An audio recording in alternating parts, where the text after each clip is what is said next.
आपने अभी ब्रेक से पहले हमसे ये कहा था कि आप आंदोलन को आगे बढ़ाना चाहते हैं, लेकिन मैं एक सवाल आपसे फिर पूछना चाहता हूं। सरकार में लगातार ऐसे मतभेद सामने आ रहे हैं, भ्रष्टाचार के बारे में सरकार लगातार घिरती चली जा रही है, मंत्री आपस में भिड़ रहे हैं, नेता आपस में भिड़ रहे हैं। आपको लगता है कि यह सरकार भ्रष्टाचार के खिलाफ कारगर कदम उठा सकती है?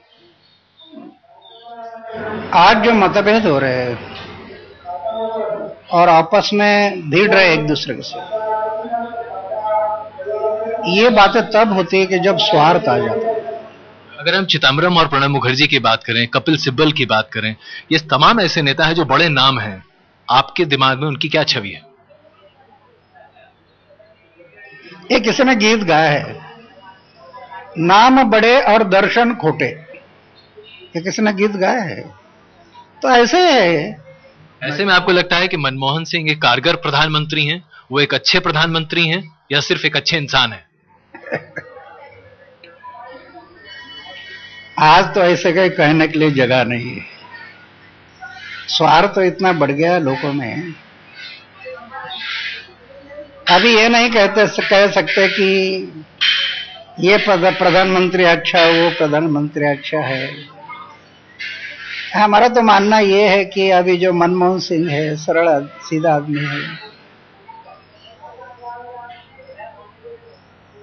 उन्होंने थोड़ा डेयरिंग करना है।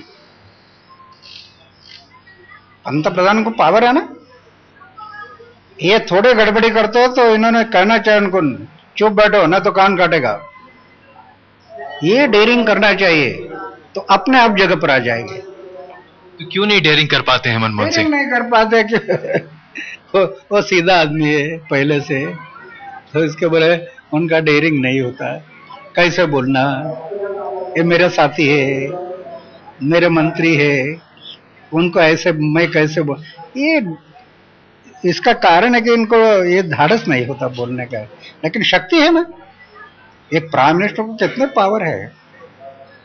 एक प्राइम मिनिस्टर ने दिल में लाया, जो इंदिराबाई इस देश की लोकसभा में चुनकर नहीं आई थी, इंदिराबाई चुनाव में, लोकसभा के चुनाव में चुनकर नहीं आई थी, वही इंदिराबाई इस देश की प्राइम मिनिस्टर बन गई। ये मंत्री के विश्वास पर नहीं बनी थी, वो जनता के विश्वास पर बनी थी। आज इनका ये विश्वास ही नहीं रहा जनता पर, ये आपस में सिर्फ नजदीक से इर्द गिर्द उसमें उतना ही देख रहे। आज इंदिरा गांधी का उदाहरण है कि किसी की परवाह मत करो, जनता पर विश्वास डालो और जनता के लिए दिया के मुताबिक जलते रहो, जनता आपसे आपके पीछे खड़ी हो जाएगी। सोनिया गांधी को आपको लगता है कि आगे बढ़कर आज कमान संभालनी चाहिए? क्या ये वक्त आ गया है? नहीं, वो उनका प्रश्न है, वो मैं उसमें क्या बोलूं। आपको क्या लगता है वो कैसी नेता हो सकती हैं? उसके बारे में मुझे कुछ कहना है। अगर गांधी परिवार के एक और सदस्य, एक गांधी परिवार के एक और सदस्य राहुल गांधी, जिनको लेकर पूरा कांग्रेस परिवार ये मानता है कि वो प्राइम मिनिस्टर मटेरियल है, आपको लगता है कि वो प्राइम मिनिस्टर बनने लायक है? ये मैं कैसे कह सकता हूं? अगर आपको चुनना हो, मान लीजिए आपको चुनना हो। मेरा कहना ये है, लोकशाही हम मान लिया तो देश की जनता को वोटिंग ले लो ना, बनना चाहिए नहीं बनना चाहिए। जनता कहती है बनना चाहिए तो बनाओ, और नहीं कहते मत बनाओ। लोकशाही में हम जनता को पूछकर करना चाहिए।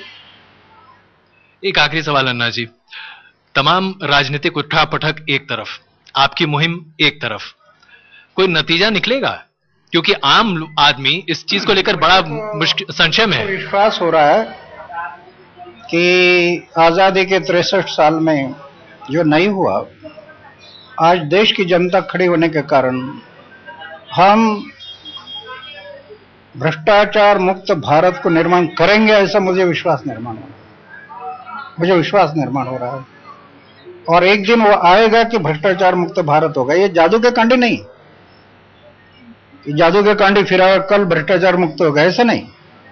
उसके लिए हो सकता है 2 साल, 4 साल, 5 साल, 6 साल, 8 साल, हमेशा उसका पीछा करते करते देश की जनता ने खड़े होते होते इनके ऊपर प्रेशर डालकर ये करना पड़ेगा। अन्ना जी, हमसे बात करने के लिए बहुत धन्यवाद। अन्ना हजारे, उनका ये कहना है कि उम्मीद है और कम से कम इसमें वक्त जरूर लगे, लेकिन सबसे बड़ी बात यह है कि कम से कम उम्मीद की किरण अभी बाकी है। पंकज खेलकर के साथ अजय कुमार, राणेगल सिद्धि, आज तक।